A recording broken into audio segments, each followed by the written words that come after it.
Liris Chica, Donnie Pangilinan, at Kisses No More.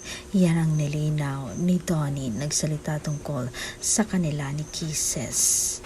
Nilinaw ng kapamilya aktor na wala nang namamagitan sa kanila. Gusto ko lang pong linawin na okay po kami ni Kisses. Nare-respeto namin ang isa't isa at nagbago lamang ang direksyon ng aming mga priorities, lalo na sa trabaho at sa buhay.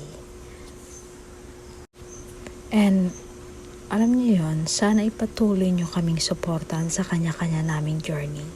Hindi ba? Maraming salamat po sa lahat ng patuloy na sumusuporta.